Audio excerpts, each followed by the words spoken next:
இன்று வேதம் வாசித்தீர்களா? வாங்க வாசிக்கலாம். மார்க் 15ஆம் அதிகாரம்.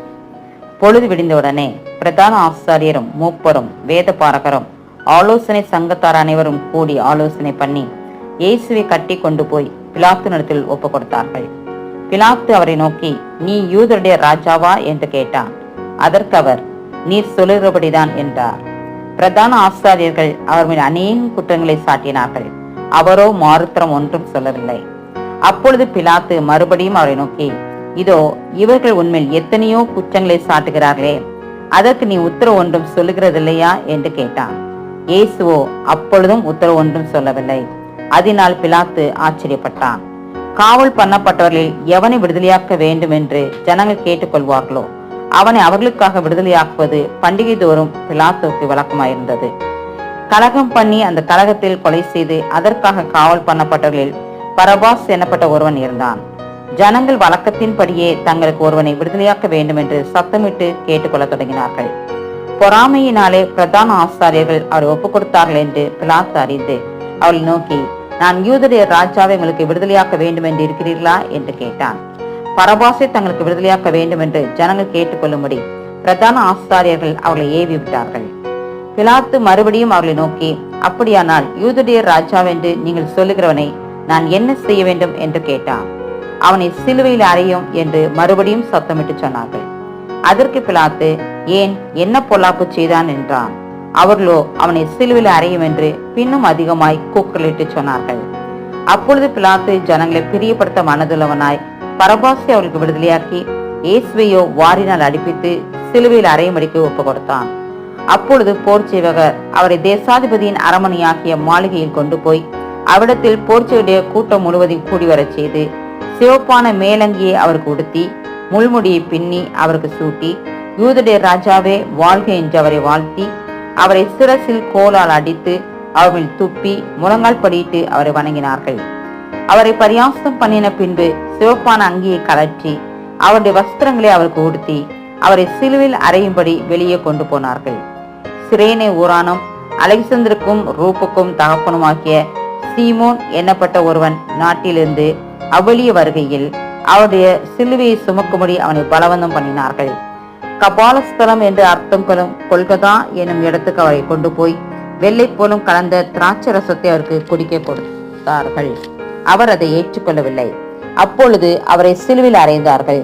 அதன் பின்பு அவருடைய வஸ்திரங்களை பங்கிட்டு ஒவ்வொருவன் ஒவ்வொரு பங்கை எடுத்துக் கொள்ளும்படி அவைகளை குறித்து சீட்டு போட்டார்கள்.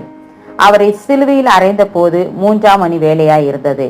அவர் அடைந்த ஆக்கினியின் முகாந்தரத்தை காண்பிக்கும் பொருட்டு யூதருடைய ராஜா என்று எழுதி சிலுவையின் மேல் கட்டினார்கள்.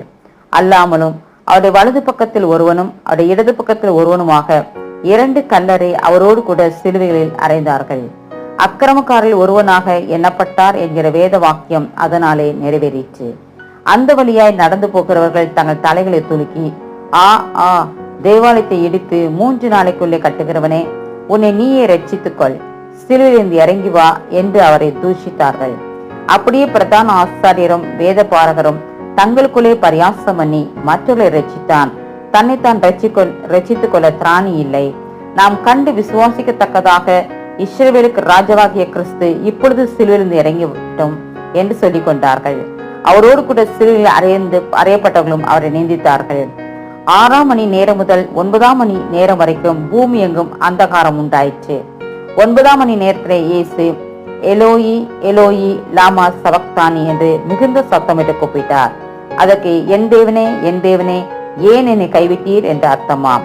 அங்கே நின்றவர்கள் சிலர் அதை கேட்ட பொழுது, இதோ எலியாவை கூப்பிடுகிறான் என்றார்கள். ஒருவன் ஓடி கடற்கலனை காடியிலே தோய்த்து அதை ஒரு கோலில் மாட்டி அவருக்கு குடிக்க கொடுத்து, பொறுங்கள், எலியா இவனை இறக்க வருவானோ பார்ப்போம் என்றான். இயேசு மகா சத்தமாய் கூப்பிட்டு ஜீவனை விட்டார். அப்பொழுது தேவாலயத்தின் திரைச்சிலை மேல் தொடங்கி கீழ் வரைக்கும் 2ஆக கிழிந்தது. அவருக்கு எதிரே நின்ற 100க்கு அதிபதி அவர் இப்படி கூப்பிட்டு ஜீவனை விட்டதை கண்டபோது, மெய்யாகவே இந்த மனுஷன் தேவனுடைய குமாரன் என்றான்.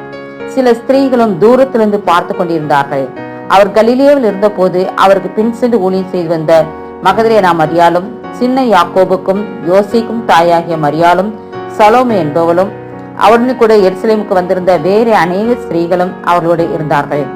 ஓய்வு நாளுக்கு முந்தின நாள் ஆயத்த நாளாய் இருந்தபடியால் சாயங்காலமான போது கனம் பொருந்திய ஆலோசனைக்காரனும் அரிமத்தியா ஊரானும் தேவனுடைய ராஜ்யம் வர காத்திருந்தவனுமாகிய யோசேப்பு என்பவர் வந்து பிலாத்துனிடத்தில் துணிந்து போய் இயேசுவின் சரீரத்தை கேட்டான். அவர் இத்தனை சீக்கிரத்தில் மரித்து போனாரா என்று பிலாத்து ஆச்சரியப்பட்டு நூற்றுக்கு அதிபதியை அழைப்பித்து அவர் இதற்குள்ளே மரித்தது நிச்சயமா என்று கேட்டான். நூற்றுக்கு அதிபதியினாலே அதை அறிந்து கொண்ட பின்பு சரீரத்தை யோசேப்பினிடத்தில் கொடுத்தான். அவன் போய் மெல்லிய துப்பட்டியை வாங்கி கொண்டு வந்து அவரை இறக்கி அந்த துப்பட்டியிலே சுற்றி கண்மலையில் வெட்டியிருந்த கல்லறையிலே அவர் வைத்து கல்லறையின் வாசலில் ஒரு கல்லை புரட்டி வைத்தான். அவர் வைத்த இடத்தை மகதலேனா மரியாளும் யோசேயின் தாயாகிய மரியாளும் பார்த்தார்கள்.